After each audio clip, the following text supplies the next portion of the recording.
A paz do Senhor Jesus, meus queridos e amados irmãos. Nós vamos dar início ao nosso comentário da lição do terceiro trimestre de 2017, a classe dos adultos. Nós temos como proposta para estudar nessa revista a razão da nossa fé. Assim cremos, assim vivemos. Serão 13 lições, se Deus permitir, tratando de assuntos doutrinários para a nossa vida. E nós vamos começar na lição 1, do dia 2 de julho de 2017, a inspiração divina e autoridade da Bíblia. Vamos começar então estudando acerca da palavra de Deus, enfocando o aspecto da inspiração e da autoridade das Escrituras.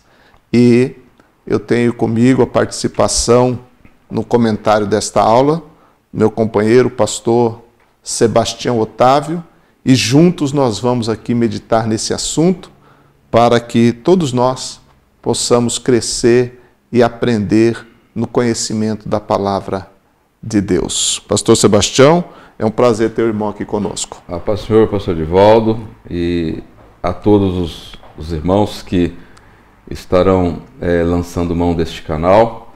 É um privilégio muito grande.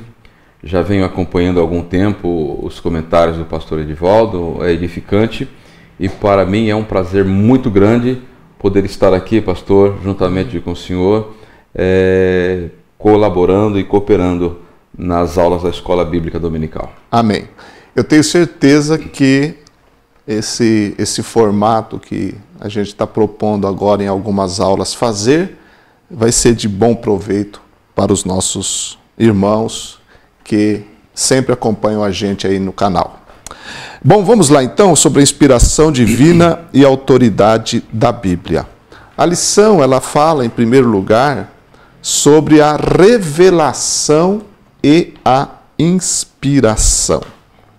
Com relação à inspiração, nós sabemos que o homem só pode conhecer a Deus e sobre Deus com relação àquilo que o próprio Deus revela ao homem. Eu vejo nas páginas da Bíblia que se Deus não se revelasse, o homem não teria condição alguma de conhecer a Deus e de saber sobre Deus. A forma pela qual nós podemos conhecer a Deus é através da revelação. Lá em Mateus, capítulo 11, versículo 27, está escrito: todas as coisas me foram entregues por meu Pai. Ninguém conhece o Filho a não ser o Pai, e ninguém conhece o Pai a não ser o Filho, e aquele a quem o Filho o quiser revelar. Então, a revelação de Deus é algo extraordinário, e se isso não fosse dessa forma, nós não teríamos condições de conhecer a Deus. Eu me lembro, irmão Sebastião, daquela viagem que Jesus fez com os seus discípulos a Cesareia de Filipe. E lá ele perguntou aos seus discípulos: que dizem os homens ser o Filho do Homem? O que eles dizem sobre mim? E os discípulos disseram: uns dizem que o Senhor é Elias, outros dizem que o Senhor é Jeremias, ou um dos profetas, ou até mesmo João, que ressuscitou. E Jesus perguntou e disse: e vós, quem dizeis que eu sou? E Pedro respondeu: tu és o Cristo, o Filho do Deus vivo. Isso é verdade. E a resposta de Jesus para Pedro foi: você é bem-aventurado, porque não foi carne e sangue que te revelou, mas o meu Pai. Quer dizer, o conhecimento de Deus tem que ser por revelação. Por revelação. Não há outro meio a não ser pela revelação, porque esta revelação, ela é um ato de Deus consciente, voluntário e também intencional. É intencional. Então, parte exclusivamente de Deus.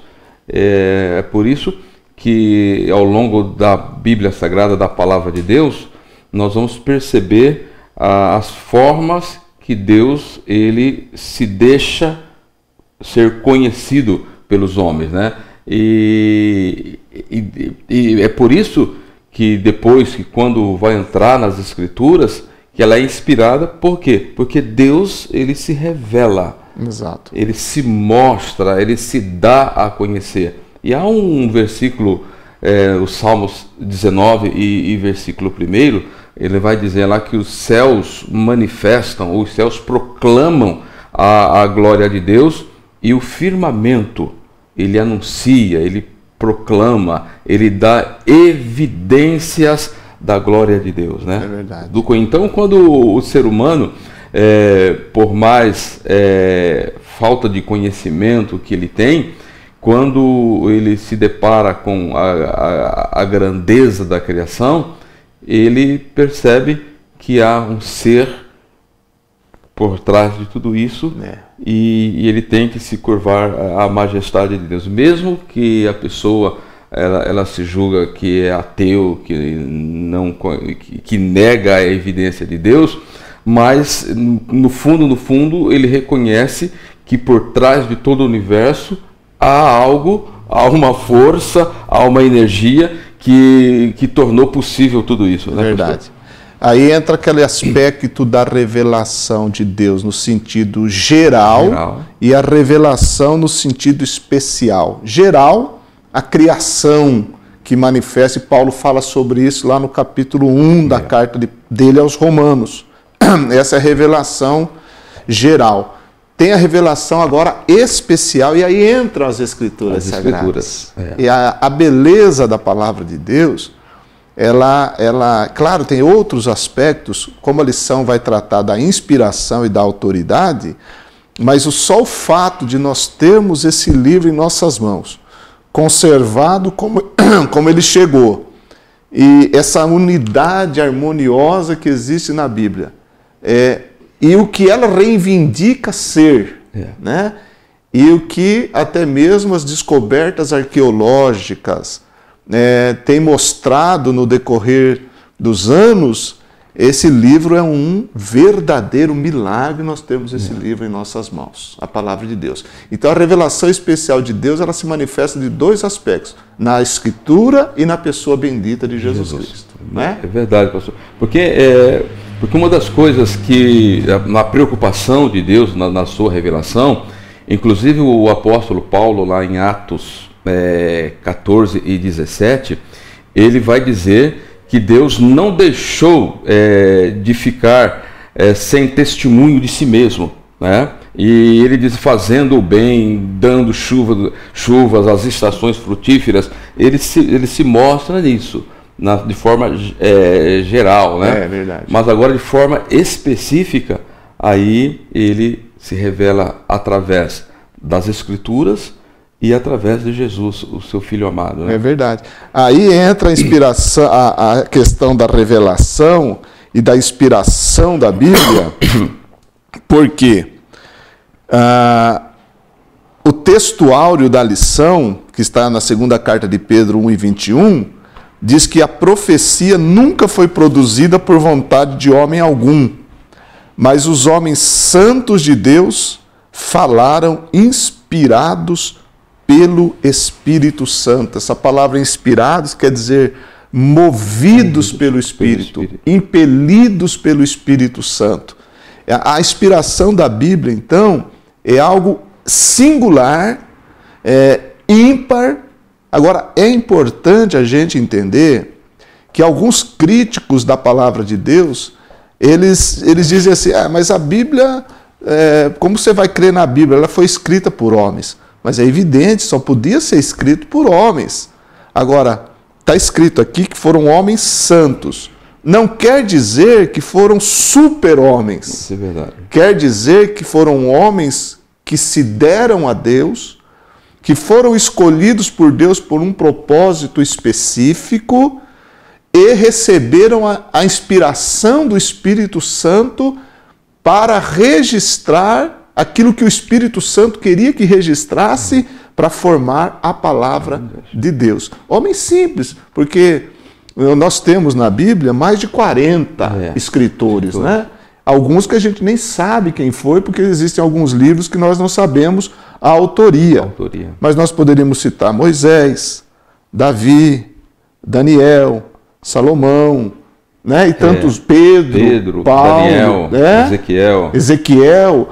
Então, esses homens que eram profetas de Deus e os apóstolos foram pessoas escolhidas por Deus e para esse trabalho maravilhoso. Mas eram homens sujeitos às mesmas paixões que nós, só que se colocaram na presença do Senhor e foram inspirados, movidos pelo Espírito Santo. Por isso que lá em 2 Timóteo, capítulo 3, verso 16, que diz que toda escritura divinamente inspirada, ou é divinamente inspirada e proveitosa. Toda escritura é divinamente inspirada e proveitosa. Qualquer pessoa que lê a Bíblia, isso é um fato muito interessante, porque a Bíblia ela foi escrita na linguagem mais comum que podia ser, não é verdade? Tanto uma pessoa com um grau acadêmico, como uma pessoa, um leigo, ele pode ler a Bíblia, e é muito interessante, por quê? Porque onde quer que ele estiver no mundo, qualquer pessoa que pegar a Bíblia, ela vai ler a Bíblia como se fosse para ela mesma. Né? A Bíblia é diferente de qualquer outro livro, porque você pega um romance, você pega aí uma ficção, você vai ler de uma maneira, mas a Bíblia não. Qualquer pessoa que vai ler a Bíblia, ela pega algo como se fosse uma carta pessoal para ela. Eu vejo, irmão Sebastião, que o Espírito Santo que inspirou a Bíblia, ele ainda usa esse volume maravilhoso para agir de uma forma extraordinária no indivíduo que lê a Bíblia. É porque quando a gente para analisar a revelação especial de Deus, ela foi feita exclusivamente por causa da condição pecaminosa do homem. Deus, ele se revela por causa da condição pecaminosa do homem. E ele vai se revelando, inclusive lá em Hebreus capítulo 1, os versículos 1 e 2, vai dizer assim: havendo Deus outrora falado muitas vezes e de muitas maneiras aos pais pelos profetas, nestes últimos dias nos falou pelo Filho, a quem constituiu herdeiro de todas as coisas, pela qual também fez o universo. Então, o que dá a entender na revelação, que muitas das revelações, quando elas foram proferidas, elas não foram escritas. E elas passaram, e elas eram passadas de pai para filhos, e Deus teve o cuidado que fosse passando, e aí chegou um momento que elas passam a ser escritas. Exato. E aí a inspiração, nesse momento vem a inspiração. Verdade. Temos a revelação e depois tem a inspiração para que fosse constituído a Bíblia Sagrada sem erros. Exato. E a verdade pura de Deus. Né? Aí você tocou num ponto interessante, que é justamente a revelação de Deus ocorreu em vários profetas, e não apenas os profetas canônicos, né? Mas receberam também mensagens de Deus. Só que o Espírito Santo, ele tinha um projeto de deixar o que ele queria que ficasse registrado, né? Mas a revelação, ela ocorreu e foi de uma forma muito intensa. Né? E num espaço de 1.600 anos aproximadamente. 1.600 anos. Agora, essa inspiração sobrenatural do Espírito Santo, a gente vê que não tirou também a individualidade e a consciência. É bem diferente do que as pessoas têm por aí, por exemplo, uma psicografia que é usada na linguagem espírita, né? É verdade. Quando alguém, sob o controle de um determinado ente espiritual, ela escreve sem saber direito o que está escrevendo. Na Bíblia não tem nada disso. Outra coisa também é que os escritores, eles não eram escribas, né? Exato. Eles não eram escribas, e ditando, eles escrevendo. Prova disso quando a gente pega O Lucas, ele foi impulsionado pelo Espírito Santo a escrever, mas ele faz em cima de uma pesquisa, né? Ele faz vários levantamentos, conversa com várias pessoas, mas direcionado pelo Espírito Santo para que toda a verdade do Evangelho, do ministério de Jesus fosse registrada. Então é importante a gente entender que a inspiração foi uma supervisão do Espírito de forma total e especial. Quando terminou o cânon do Novo Testamento, essa inspiração daquela forma para ter um escrito totalmente divino terminou aqui. Terminou aqui. Né? Agora, a individualidade do ser humano, como você falou, Lucas era um médico e um historiador, e alguém diz até que ele até era o possível advogado, nós não sabemos. Não sabemos. Mas o fato é que a gente encontra na Bíblia poesia, narrativa. Existem vários estilos e gêneros literários na Bíblia. Compêndios de leis, fundamentos, princípios de leis estão na Bíblia. Então isso mostra essa supervisão do Espírito direcionando tudo.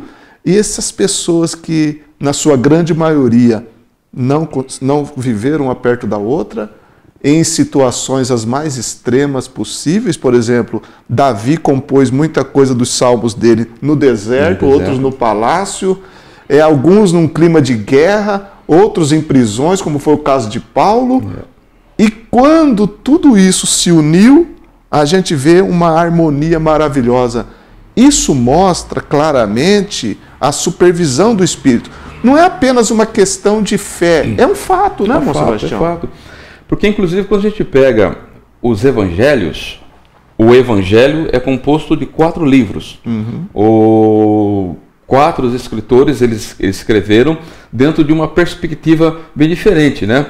Inclusive, a gente pega, quando nós pegamos o evangelho de Marcos, percebe que Marcos ele se preocupa já de entrar nas atividades de Jesus, né? Princípio do evangelho de Jesus Cristo, Filho de Deus. Trata ali de João Batista preparando o caminho, ele já entra narrando os milagres de Jesus, e parece que ele tinha pressa de pontuando o que Jesus ia fazendo, né?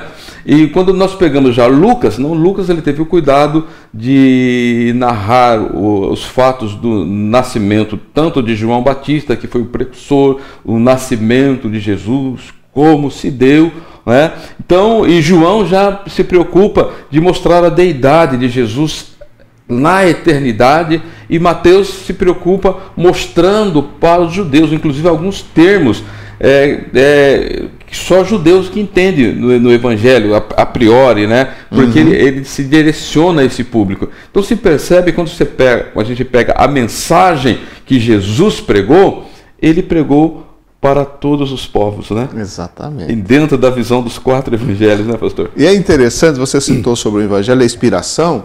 A gente tem que entender também que aqueles homens estavam sob a supervisão do Espírito Santo, mas eles não tinham muita consciência do que estava acontecendo, é verdade, né? É verdade. Foi uma ação sobrenatural de Deus, mas eles... Deus estava trabalhando. Agora, você citou o caso dos evangelhos, e eu me lembro, um irmão me ligou esses dias atrás perguntando sobre a mesma passagem narrada por Marcos e narrada por Lucas e Mateus.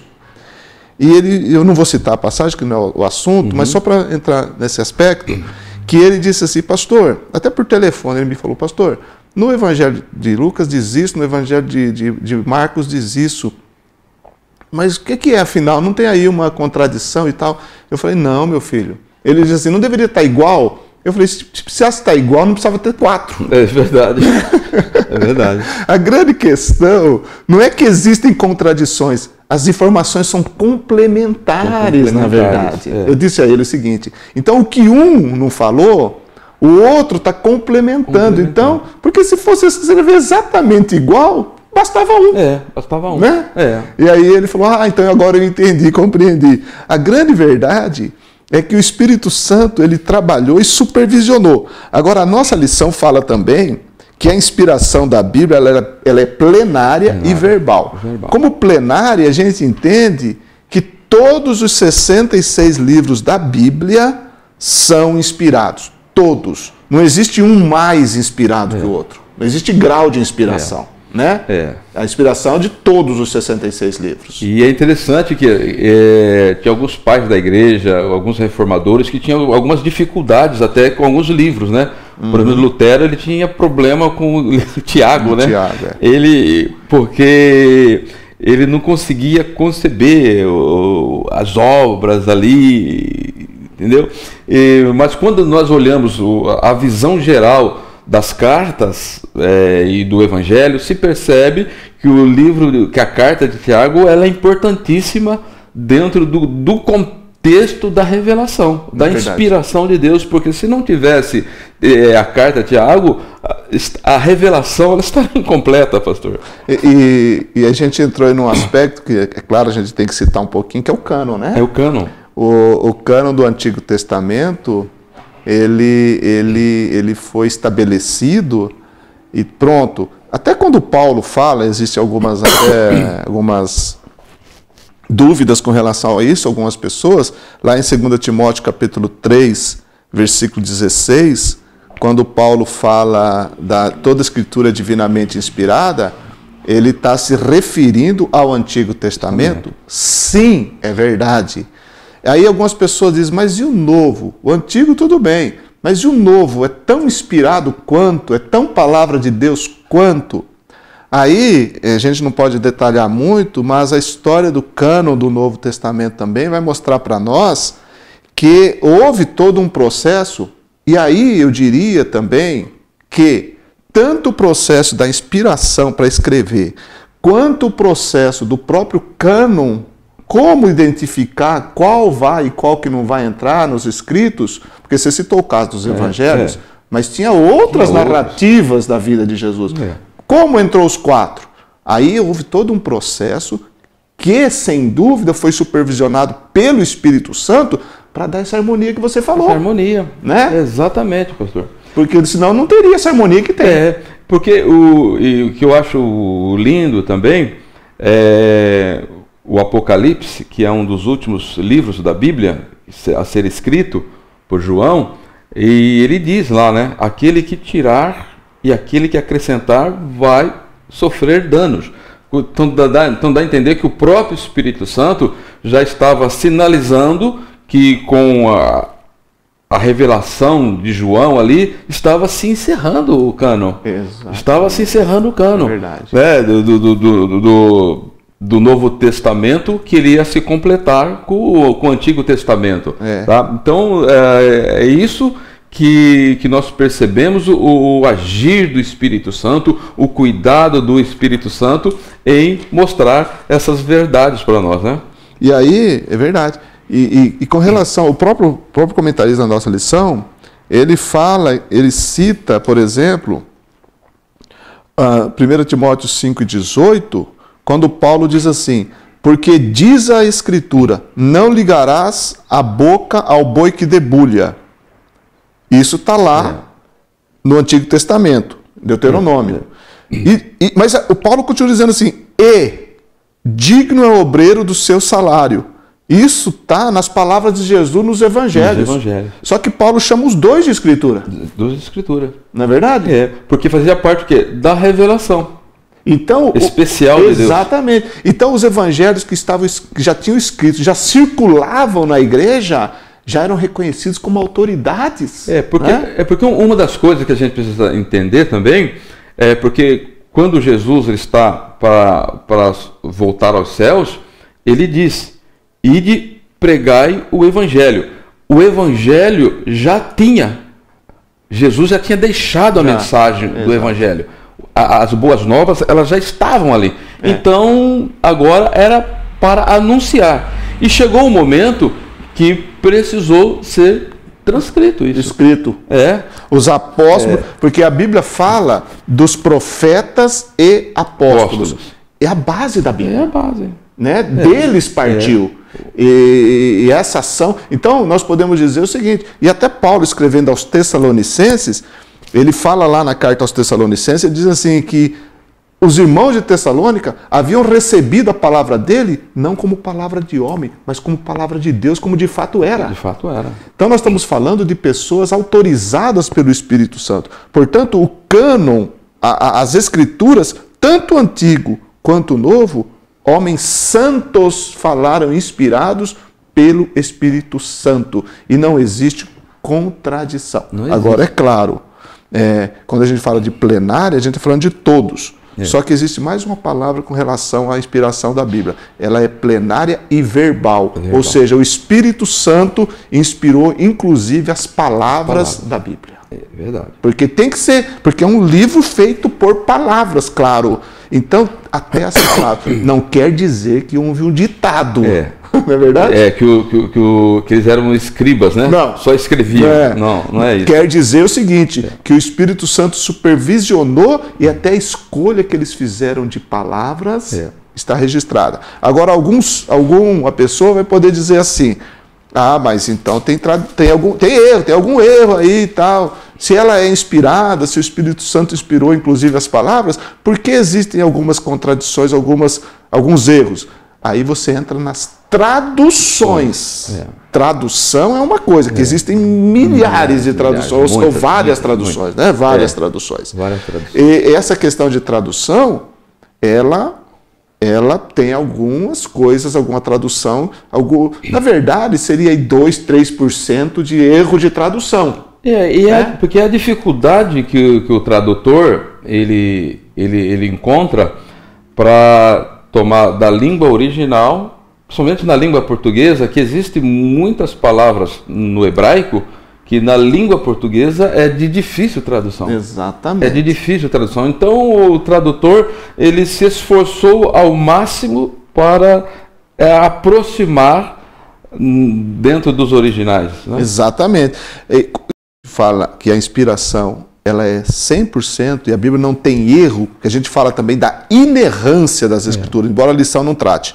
Mas quando a gente fala de inerrância, nós estamos falando dos autógrafos originais, que saiu da mão, da pena do escritor original. Nesse não tem erro algum, não tem inerrância. Agora, como eu sei que o que eu tenho em minhas mãos hoje é de fato aquilo que saiu da mão do escritor original, pelas descobertas, os pergaminhos, os manuscritos que existem, alguns deles muito antigos, porque ninguém tem mais aquele que Paulo escreveu, ninguém tem mais aquele que Pedro escreveu, que Lucas, aquilo. Nenhum livro nosso da Bíblia tem o seu originalzinho mesmo. Isso se perdeu. Mas como existiam várias cópias, isso foi sendo levado de geração em geração.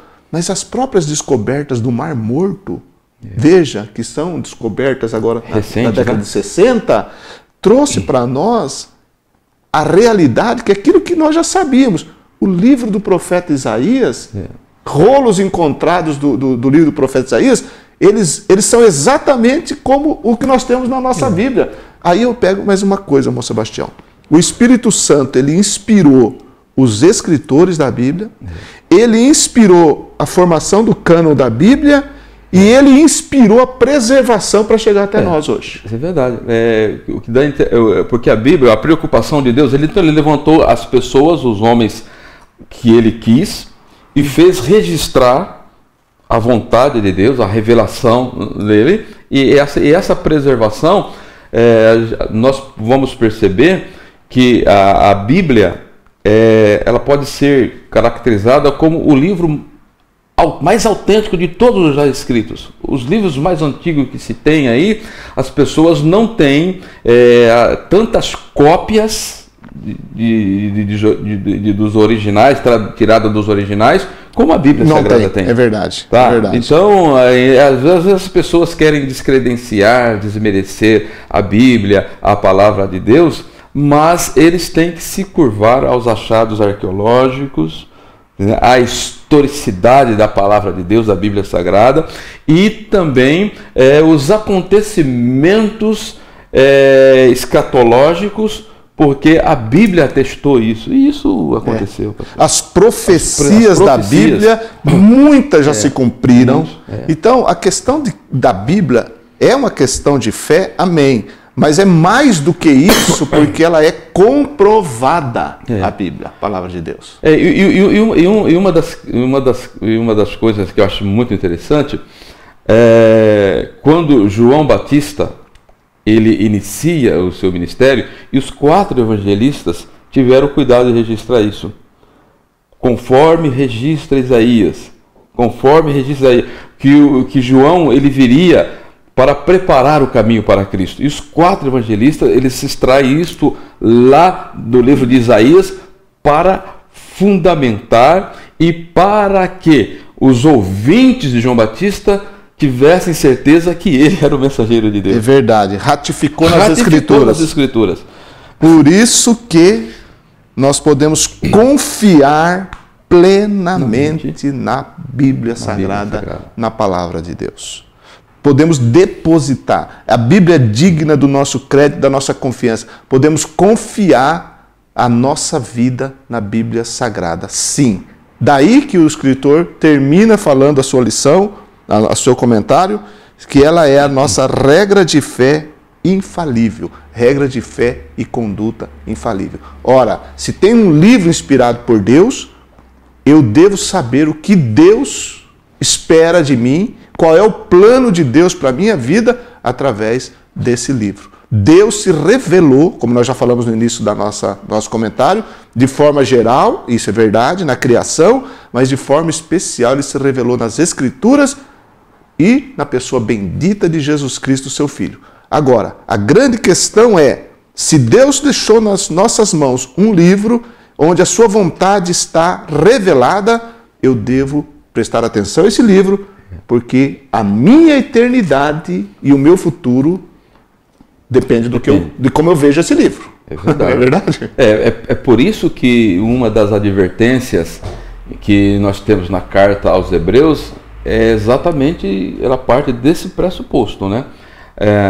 A carta aos Hebreus, ela inicia dizendo que Deus, ele falou. E ultimamente falou por Jesus, e aí ele inicia, e aí ele vai dizer que um dos pressupostos da encarnação de Cristo era a remissão, o perdão dos nossos pecados, e aí então ele disse que convém nos atentar com mais diligência para as coisas que já temos ouvido, para que em tempo algum nos desviemos dela, as coisas que temos ouvido. Tá? E Jesus, ele fala dessas coisas, os apóstolos, e depois esta mensagem, ela é registrada. E nós precisamos atentar com diligência para que em tempo algum venhamos nos enviar. Estamos vivendo uma época, pastor, onde muitas pessoas, e até pessoas que se dizem pastores, estudiosos, eles fazem tudo para desmerecer partes da Bíblia, para se adequarem à sua visão, à sua maneira de ver e de querer se expressar diante do mundo, né? Mas nós precisamos estar dentro da Bíblia, né, pastor? Não ir além do que está escrito, disse Paulo, né? Graças a Deus por isso. Bom, pessoal, essa foi a nossa primeira lição. Que Deus continue abençoando a sua vida e vamos continuar juntos durante o trimestre, meditando na palavra de Deus. Um grande abraço a você, Deus te abençoe. Que Deus abençoe a todos os irmãos.